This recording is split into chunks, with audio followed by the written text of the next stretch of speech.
ఆరోగ్యం బాగుండాలి అంటే మనం ఏం చేయాలి?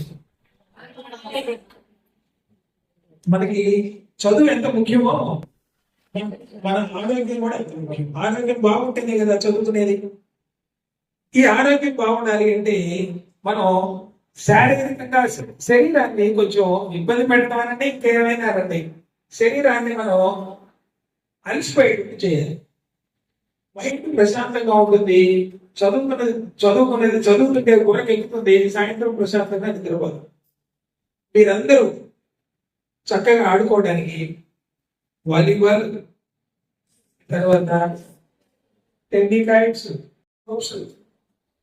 షటిల్, బ్యాట్, అదేవిధంగా జావలిన్ విసిరేసేటటువంటి ఆ కర్ర, ఇవన్నీ మీరు గతంలో తిమ్మాయిపాలెం హై స్కూల్ కి పెద్ద అమౌంట్ ఇచ్చారు. ఆ బుక్లు కట్టేటప్పుడు 50,000 ఇచ్చారు సార్. ఈ గ్రామవాసి అంటే ఇక్కడే పుట్టి ఇక్కడే పెరిగి మంచి అభివృద్ధిలోకి వచ్చారు. చారిటబుల్ ట్రస్ట్ వాళ్ళ అమ్మ నాన్నగారి పేరు మీద. అలాగే ఈరోజు అయితే వాళ్ళ అబ్బాయి బర్త్డే సందర్భంగా మన పాఠశాలకు వారు డొనేట్ చేయదలుచుకున్నటువంటి క్రీడా వస్తువులు. ఈ ఆయన పుట్టి పెరిగాడు కాబట్టి ఆ జన్మభూమి తీర్చుకోవాలి, కన్నా తల్లిదండ్రుల రుణం తీర్చుకోవాలి. రెండు మన అంశాలు గుర్తుంచుకోవాలి. పెట్టాలి అంటే మనం అక్కడ పెట్టం కదా, మన బిడ్డలు ఇంట్లో ఉన్నటువంటి మన అర్ధాంగిలు కూడా పరీక్ష ఉండాలి. అటువంటి పరీక్షిస్తున్నటువంటి ఆవిడకు కూడా ఈ సందర్భంగా నేనైతే ప్రత్యేకమైనటువంటి ధన్యవాదాలు తెలియజేసుకుంటాను. ఏమైనా సరే మేడతానికి ప్రత్యేకమైనటువంటి అభినందనలు తెలియజేస్తూ ముందుగా కన్నడ కృష్ణకి జన్మదిన శుభాకాంక్షలు. ఒక మంచి కుటుంబం అంటే ఎట్లా ఉంటుందో మనం ప్రత్యక్షంగా చూస్తున్నాం. ఒక మంచి కుటుంబం అంటే ఎట్లా ఉండాలంటే తల్లిదండ్రుల మధ్య, పిల్లల మధ్య మంచి సత్సంబంధాలు ఉండాలి, భార్యాభర్తల మధ్య మంచి అనుబంధాలు ఉండాలి. అట్లాంటి మంచి లక్షణాలన్నీ కూడా మనం మన ఎదురుగా ఉన్న వాళ్ళిద్దరిలో చూడగలుగుతున్నాం. పుట్టన శ్రీరామచంద్రమూర్తి గారు, సేవయ్య గారు నిజంగా ఆదర్శంగా తీసుకోదగ్గ దంపతులు. చాలా మందికి ఎన్నో రకాలుగా సహాయ సహకారాలు, దాన ధర్మాలు చేస్తా ఉన్నారు. అట్లాగే పాఠశాల విద్యార్థులకి ఎన్నో రకాల సహాయ కార్యక్రమాలు చేస్తున్నారు. అయినప్పటికీ శైలజ మేడం గారు సార్ వెంటే ఉండి అన్ని కార్యక్రమాల్లో పాల్గొంటూ మరి ప్రోత్సహిస్తుందని అనిపిస్తా ఉంది నాకైతే. అట్లాగే వాళ్ళ పిల్లలు కూడా మరి మేము సంపాదించిన డబ్బులు లేదా మీరు మాకు ఇవ్వాల్సిన డబ్బులు ఇట్లా ఖర్చు పెడితే ఎట్లా అని పిల్లలు అడగకపోబట్టే వాళ్ళ పిల్లలు కూడా చాలా మంచివాళ్ళు, వాళ్ళ కోడలు అందరూ మంచివాళ్ళు కాబట్టి ఈ కార్యక్రమం నాకు తెలిసి ఒక రిటైర్డ్ హెడ్ మాస్టర్ లేదా రిటైర్డ్ టీచర్ ఎవరు కూడా ఇన్ని మరి దాతృత్వ కార్యక్రమాలు చేసిన చరిత్ర అనేది లేదు. హ్యాట్స్ ఆఫ్ టు ఆయన ఇనిషియేటివ్ తీసుకోబట్టే ఆ కార్యక్రమం చేయగలిగాం. అంటే ఆయన దగ్గర చాలా మంచి విషయాలు నేర్చుకోవడానికి. ఇప్పుడు దానం చేయడం అనేది ఒక మంచి గుణం. అంటే అవకాశం ఉన్నప్పుడు, మన దగ్గర డబ్బులు ఉన్నప్పుడు దానం చేయడం అనేది ఒక మంచి లక్షణం.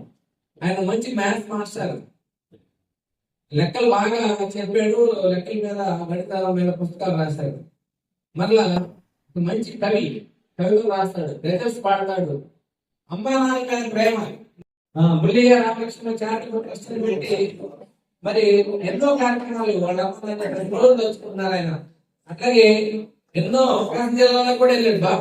ప్రకాశం జిల్లా ముడుమూరు పుస్తకాలు స్కూల్లో కూడా దాంతర్మాలు చేయడం జరిగింది. మరి చదివించే చదువుకోవడం వస్తుంది. అట్లా అంటే శారీరక బలమే కాదు, మానసిక బలం వస్తుంది, చదువు కూడా బాగా వస్తుంది. అట్లాగే గెలుపుకోవడం సమానంగా తీసుకునే ఒక మంచి యాటిట్యూడ్ వస్తుంది. ఓడిపోతే ఆటలాడే దుక్కుపోవడం, దాన్ని కూడా హ్యాపీగా ఓడిపోయి నెక్స్ట్ గెలుస్తున్నామనే ఈజీగా తీసుకుంటాడు.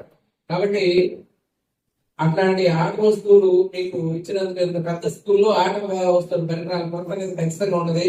మరి 8,000 రూపాయలతోటి ఈ విలువైన ఆట వస్తువులు మీకు ఇచ్చినందుకు మరి సార్ ధన్యవాదాలు. మీరు కూడా ఆట వస్తువులు సక్రమంగా ఉపయోగించుకోండి, బాగా చదవండి, బాగా ఆడండి, హ్యాపీగా ఉండండి. ఇప్పుడు చదువుకుంటూ బాగా కష్టపడి చదివితే తర్వాత జీవితాంతం సుఖంగా ఉంటారు. మరి అంతర్జాతీయ ఆటగారు ఒక పల్లెటూరు ఆ ఈదర పనిష్మెంట్ ఊరు అంటారు ఊళ్ళో మేము ఆ రోజు బస్సు కూడా పోయేది లేదు. మా ఊరు నుంచి నేను సైకిల్ వేసుకొని దొరుకుంటూ వెళ్ళేవాడిని ఏదో పని చేయడానికి.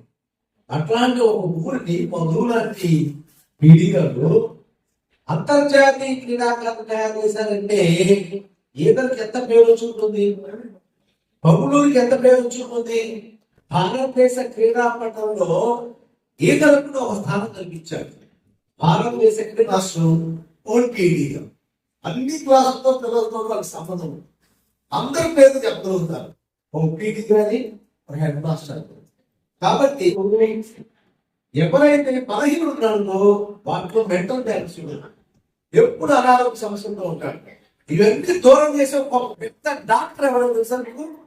ఒక పెద్ద డాక్టర్ ఉంటారు, ఎవరైనా తెలుసా? ఒక పెద్ద డాక్టర్ వాళ్ళకి చెప్తారు వాళ్ళకి ఎలా ఉండాలి, ఎలా చేయాలి. నాకు వస్తువులు ఇచ్చాడు గంగాధర్ గారు ఇచ్చి, ఇవి తీసుకురాను సార్, ఏదైనా నీకు తక్కువ అయితే పొందేం తెచ్చుకోని అన్నాడు. గంగాధర్ గారు అడుగుతుంది పొలితే మొత్తం తీసుకున్నాం అనుకున్నాను. తర్వాత విష్ణు అన్నాడు కాసుకో తీసుకోవాలి సార్ అన్నాడు. మంచి కాసు తీసుకున్నాం. ఒక ఆటల కేంద్రంగా మారాలి.